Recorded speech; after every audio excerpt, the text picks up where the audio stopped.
Ce matin, on va commencer quelque chose ensemble. On va commencer une série. J'aime ça faire ça au moins 1 ou 2 fois par année, de faire une série sur un des livres de la Bible.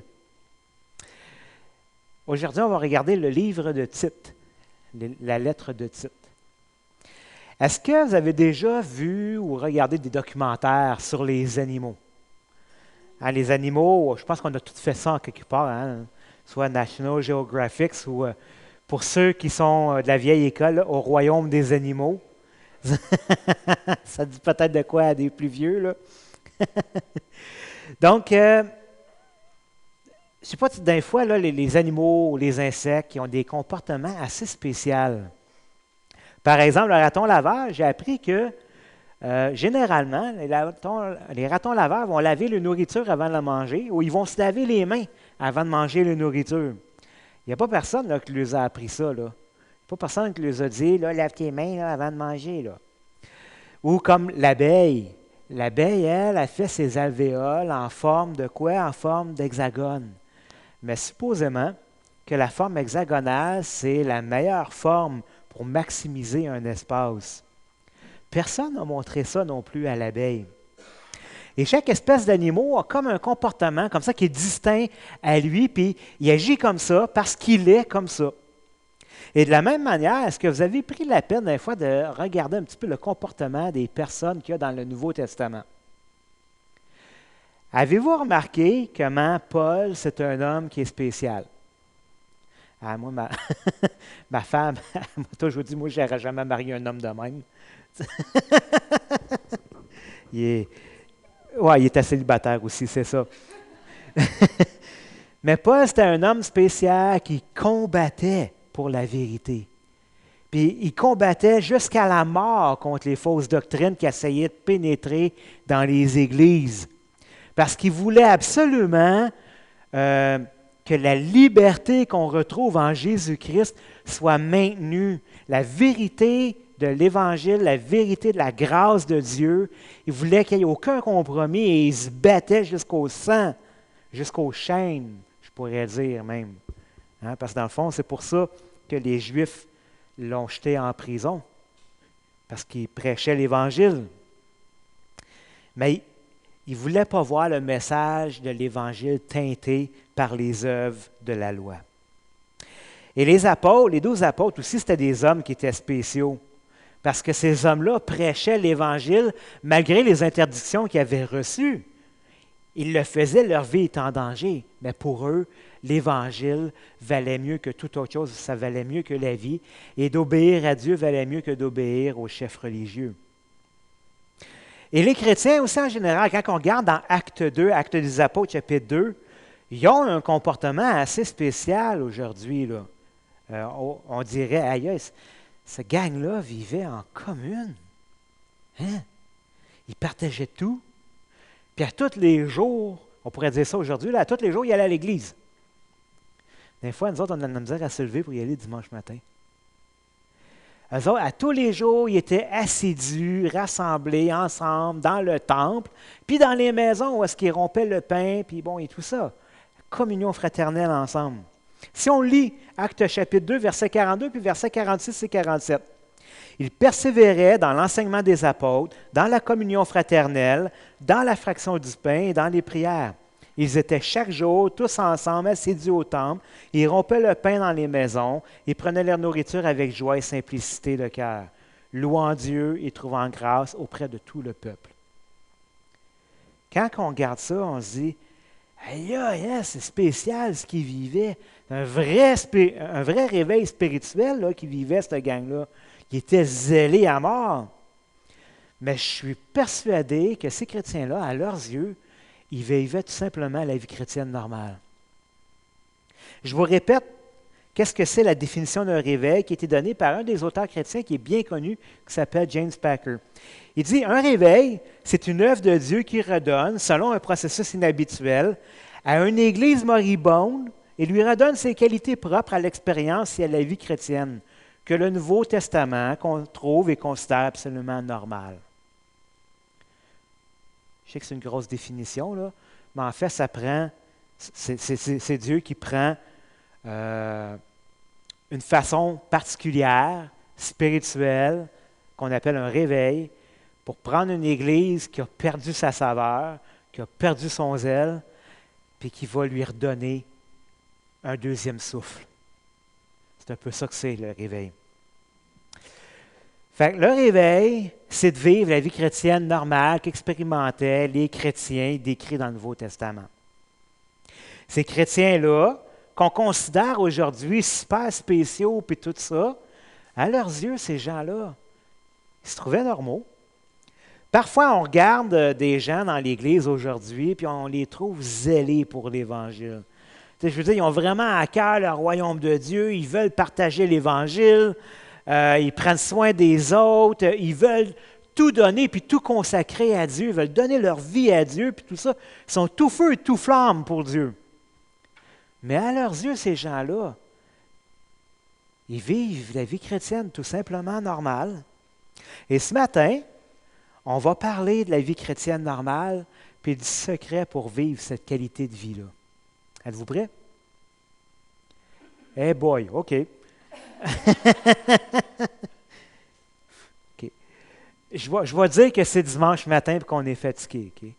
OK? Seigneur Dieu, je te demande de venir nous conduire dans ta parole ce matin. Puis que ton Esprit Saint, Seigneur Dieu, nous remplisse de ta sainte présence et nous fasse vivre qu'est-ce qu'on va parler ensemble ce matin. Ramène-nous, Seigneur Dieu, avec les joies et la grâce, la puissance et aussi les défis que vivaient nos frères et sœurs du premier siècle. C'est ce qu'on te demande, Seigneur, au nom de Jésus. Donc aujourd'hui, on va débuter notre série sur l'épître de Paul à Tite. Et dans les prochaines semaines, on va éplucher cette lettre-là ensemble. Mais juste avant qu'on regarde et qu'on perce le secret de la caramel, le secret de la vie chrétienne normale, on va parler un peu du livre en soi, le livre de Tite. Donc, l'épître de Tite, c'est une lettre. C'est une lettre que Paul a écrite à Tite. C'est qui ça, Tite? Bien, Tite, c'était un compagnon de Paul qui a lui-même conduit au Seigneur Jésus, probablement dans son deuxième voyage missionnaire. Tite, c'était un non-juif.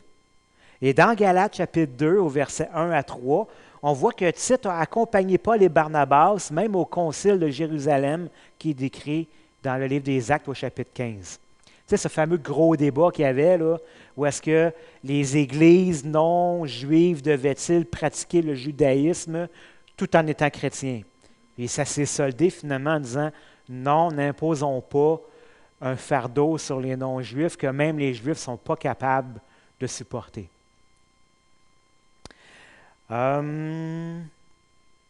Tite était l'exemple parfait d'une conversion d'un païen, d'un non-chrétien qui était devenu un enfant de Dieu, qui ne s'était même pas fait circoncire, puis il ne faisait pas non plus les œuvres de la loi.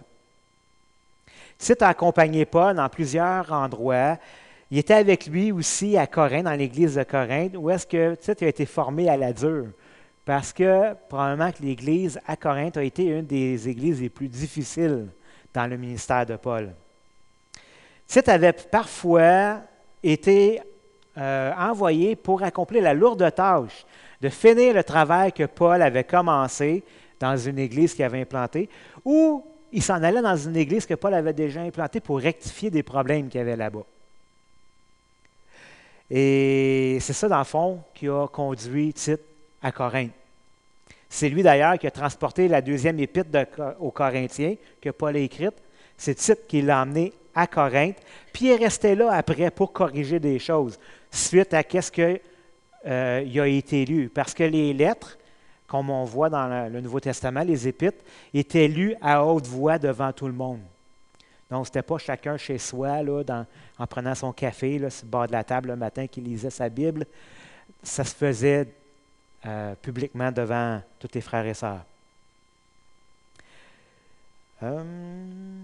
Donc, Tite, ce n'était pas juste un délégué apostolique de Paul, mais Tite, c'était aussi un frère bien-aimé que Paul appréciait beaucoup.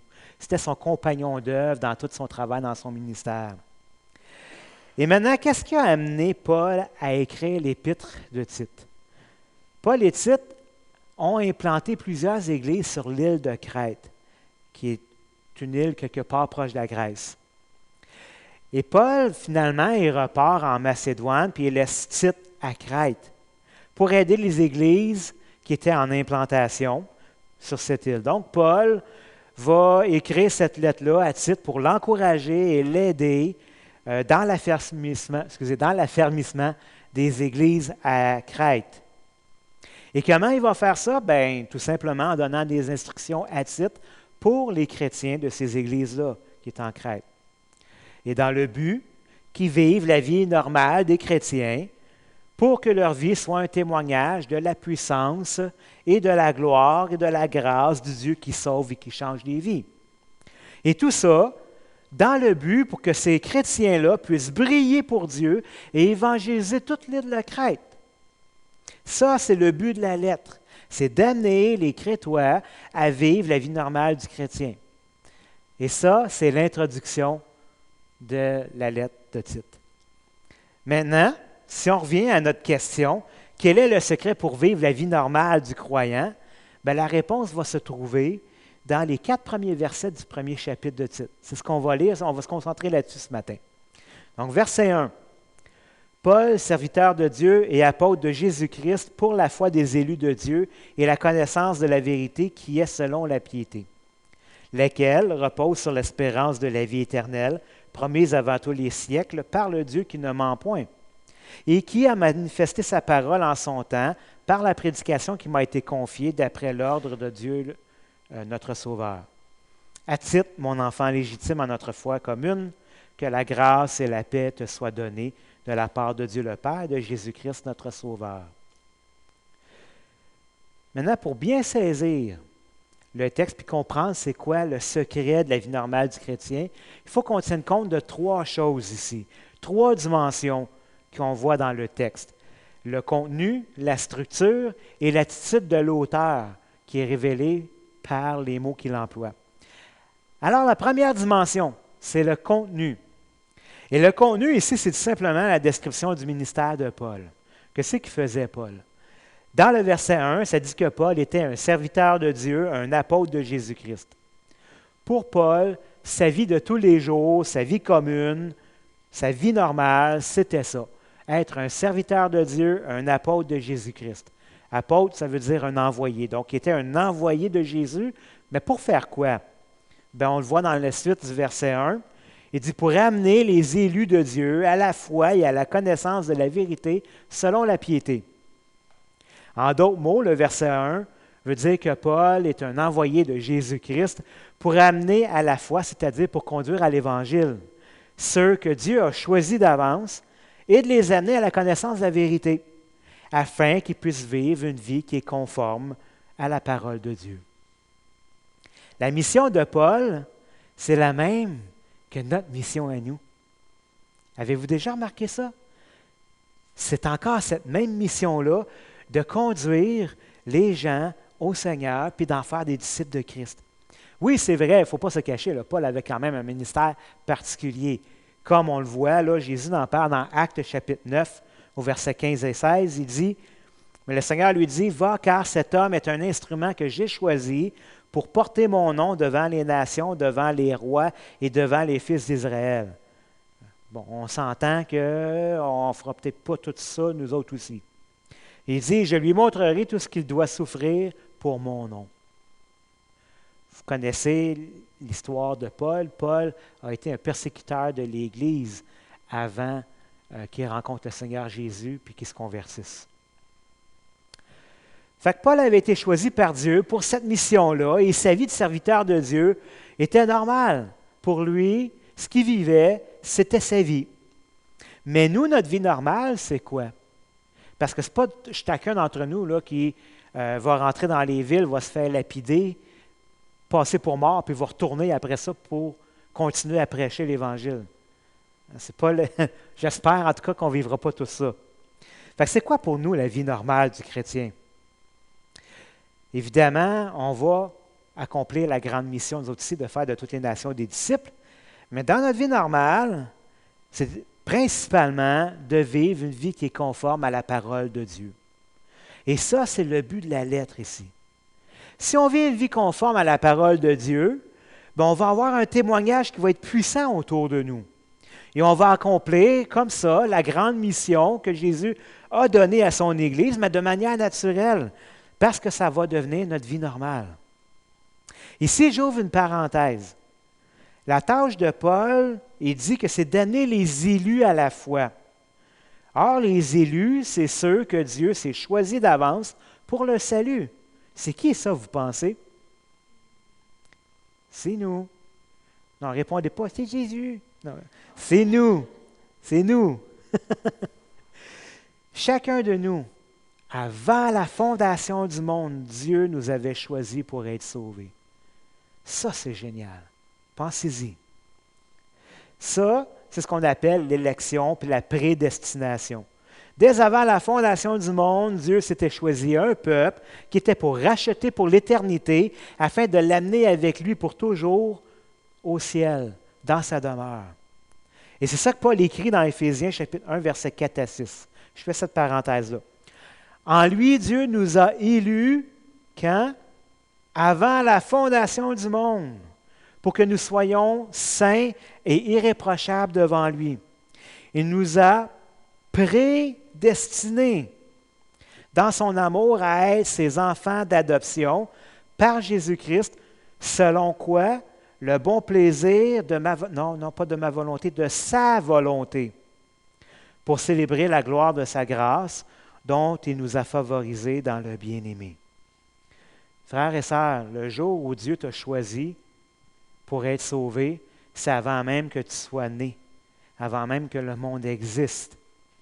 Et pourquoi je te dis ça? C'est que si parfois tu as l'impression que tu as fait de quoi, c'est ignoble, puis tu penses que Dieu ne t'aime plus, fais juste t'assurer que Dieu te connaissait avant même que tu naisses. Il connaissait tous les bons coups que tu allais faire, mais aussi tous les mauvais coups que tu allais faire. Et il t'a quand même choisi. Alors, tout ce que le Seigneur dit, c'est que si tu as péché, confesse ton péché, repens-toi, il est fidèle à te pardonner. Et son amour ne change pas pour toi. Okay? Je ferme la parenthèse. Donc, comment Dieu maintenant choisit, puis pourquoi il nous choisit? Honnêtement, je ne le sais pas, puis vous ne le savez pas non plus. Ça y appartient à lui, puis à lui seul. On ne le comprendra probablement jamais. Peut-être dans l'éternité, s'il veut nous le dire, il va nous le dire, mais on n'a pas à se casser la tête avec ça. Il a fait un choix. Tout ce que j'ai à dire, c'est que je suis reconnaissant, Seigneur, de m'avoir choisi. Parce que l'élection, c'est une grâce de Dieu envers ceux qui sont perdus. Parce que par défaut, on est tous pécheurs et on est tous condamnables et on s'en va tous dans un lieu de perdition que la Bible appelle l'enfer. Mais Dieu, par grâce, nous a choisis pour nous sauver. OK, fini cette parenthèse-là. Je reviens maintenant à notre verset 1. On voit que notre vie normale à nous, c'est de vivre une vie qui est conforme à la parole de Dieu. Paul va continuer au verset 2 en disant « Lesquels reposent sur l'espérance de la vie éternelle, promise avant tous les siècles par le Dieu qui ne ment point. » L'espérance dont Paul parle ici, ce n'est pas quelque chose là, qui est incertain, ce n'est pas la même façon qu'on utilise le mot espérance aujourd'hui. Tu sais, aujourd'hui, on va dire « Ah, j'espère que demain va faire beau » ou « J'espère que mon auto va te faire run. » Tu sais. Mais ce n'est pas ce genre d'espérance-là que Paul parle ici. Dans le contexte ici, le mot grec pour espérance, dans ce passage-là, ça veut dire anticiper avec impatience et joie. Et pourquoi? Parce que cette attente-là de la vie éternelle, c'est quelque chose qui est certain. Ça a été promis par Dieu lui-même. Et Dieu ne ment jamais. Dieu nous l'a promis avant même que la vie éternelle arrive. Et Jésus nous l'a promis qu'il va revenir nous chercher pour nous amener dans la demeure de son Père. Il nous prépare une place en attendant. Ça, c'est certain, c'est une certitude. Mais c'est quoi le lien d'abord entre le verset 1 et le verset 2 qui nous parle de vie avec l'espérance de la vie éternelle? Est-ce que ce lien-là, c'est de reposer sur l'espérance de la vie éternelle? Est-ce que c'est le ministère de Paul qui vient de parler ou est-ce que c'est la vie dans la piété? C'est-tu la vérité? C'est quoi le lien en fait? Bien, pour découvrir ce lien-là, il faut aller voir la deuxième dimension du texte, qui est la structure du texte. Là, je rentre dans un point un petit peu plus technique, mais si vous avez la misère à suivre, n'hésitez pas à lever votre main. Souvent, pour comprendre les textes difficiles de Paul, même Pierre, il va le dire dans son évangile que Paul écrit des choses difficiles à comprendre.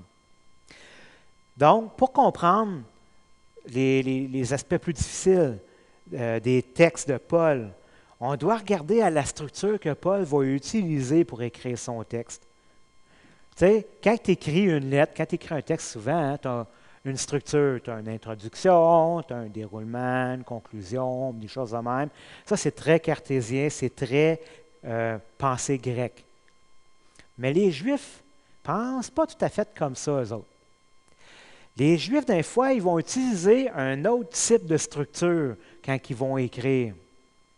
Si vous avez remarqué, dans ces 3 premiers versets-là, Paul va débuter puis il va décrire c'est quoi son ministère, d'être serviteur et apôtre de Dieu pour amener les élus à la foi afin qu'ils vivent une vie conforme à la parole de Dieu. Ensuite, il va parler de l'espérance de la vie éternelle, puis il va finir au verset 3 en parlant encore une fois de son ministère, puis de la prédication de l'Évangile que Dieu lui a confié. Donc, il commence au début avec son ministère, puis il finit par son ministère, en passant dans le milieu avec la vie éternelle, entre les deux, en sandwich. Cette structure-là, c'est une structure qu'on appelle une structure chiastique. Et dans cette structure-là, les Juifs l'employaient beaucoup à cette époque-là, puis aujourd'hui, c'est souvent employé aussi dans les poèmes. C'est une structure où est-ce que le point culminant ou le point central qu'on veut faire ressortir va se retrouver dans le milieu du texte. Donc ici, ça fait un peu comme un effet sablier, là. Dans ce cas-ci, le point central auquel tous les éléments des 3 versets se rapportent, c'est l'espérance de la vie éternelle qui se trouve dans le milieu des 3 versets, dans le milieu de cette structure-là.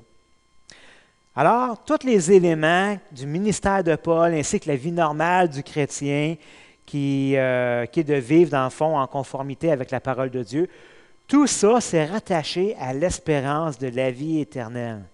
Ce qui drive ces 2 choses, ce qui drive le ministère de Paul et ce qui drive le chrétien à vivre une vie conforme à la parole de Dieu, c'est l'anticipation joyeuse que Jésus va revenir et qui va nous amener avec lui.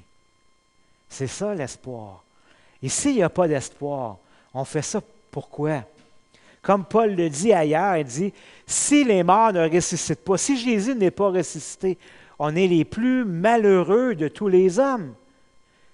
Parce qu'on vit d'une certaine manière dans l'espoir d'aller au ciel. Mais si on ne va pas au ciel, on fait ça pourquoi? Alors, tous les éléments du ministère de Paul, puis toute la vie du chrétien, notre drive, c'est la vie éternelle. Et ça, c'est un des ingrédients secrets de la vie normale du chrétien. C'est-à-dire avoir les yeux fixés sur l'éternité et non sur le monde ni sur le présent. C'est l'éternité qui compte. Le gaz qui nous aide à persévérer, à mettre la Bible en pratique dans notre vie, c'est l'espérance de la vie éternelle. Il ne faut pas se le cacher, c'est rien d'autre. Parce que si c'est les choses de maintenant qui comptent à nos yeux, notre énergie, on va la mettre dans les choses du monde. Mais si c'est l'éternité, c'est le royaume de Dieu qui compte à nos yeux, toutes nos forces et nos énergies, on va le mettre dans les choses du royaume de Dieu et non dans les choses du monde. Alors, un des ingrédients secrets pour vivre une vie normale du croyant, c'est l'espérance de la vie éternelle. Mais tout ça, ça se cultive, puis ça se récolte dans notre proximité avec Dieu. Et ça, on va le voir dans notre 3e dimension du texte, qui est l'attitude de l'auteur, dans laquelle on peut percevoir le choix de ces mots. En lisant les versets 1 à 4, dans son introduction, on peut facilement voir que Paul, c'est un adorateur de Dieu. Parce que Dieu, si on regarde le texte, Dieu est la toile de fond de tous ces versets-là. Alors, on va les relire ensemble. Versets 1 à 4. Paul, serviteur de Dieu et apôtre de Jésus-Christ, pour la foi des élus de Dieu et la connaissance de la vérité qui est selon la piété. lesquels reposent sur l'espérance de la vie éternelle, promise avant tous les siècles par Dieu qui ne ment point, par le Dieu qui ne ment point, et qui a manifesté sa parole en son temps par la prédication qui m'a été confiée d'après l'ordre de Dieu notre Sauveur. À titre, mon enfant légitime, en notre commune foi, que la grâce et la paix te soient données de la part de Dieu le Père et de Jésus-Christ notre Sauveur. On va retrouver 7 mentions de Dieu ou de Jésus-Christ dans ces quelques lignes-là. Ça en dit quand même pas mal sur qu'est-ce qui drivait Paul. Dans toutes ces paroles, Dieu ressort. Il transpire Dieu. Tout vient de Dieu et tout est soutenu par Dieu. Paul, il vit une proximité avec Dieu. C'est un adorateur de Dieu. Dieu fait partie de sa vie, puis il ne peut pas s'empêcher d'en parler, de s'exprimer avec les paroles de Dieu. Donc, voyez-vous, cette espérance de la vie éternelle, elle est entretenue par une relation intime avec Dieu. Tout ça, si tu as une relation intime avec Dieu, tout ça, tu vas porter du fruit pour une vie normale dans la parole de Dieu, une vie normale du chrétien, et puis tu vas avoir un impact sur les gens que tu côtoies autour de toi. Et ça, c'est le but de la lettre, d'amener Tite à encourager les églises de Crète à vivre une vie chrétienne normale afin qu'il y ait un témoignage puissant qui a un impact sur toute l'île de Crète. C'est ça qui est le but. Alors maintenant, je termine avec cette conclusion-là. La parole de Dieu nous dit qu'on a pour fruit la sainteté et pour fin la vie éternelle. On porte des fruits de sanctification et la récompense finale, c'est la vie éternelle. Alors recherchons donc constamment une proximité avec Dieu parce que tout part là. Ce n'est pas notre vie ici-bas qui compte, mais c'est la vie éternelle avec notre Dieu. Parce qu'ici, là, ça va finir à un moment donné. Parfois plus tôt que d'autres. Et ce que la vie nous a appris, c'est qu'une fois qu'on passe de l'autre côté, il n'y a rien d'ici-bas qu'on amène avec nous. Tout est éphémère. Alors, qu'est-ce qui compte vraiment? C'est la vie éternelle qui passe par la proximité avec Dieu en Jésus-Christ. Posons-nous donc cette question.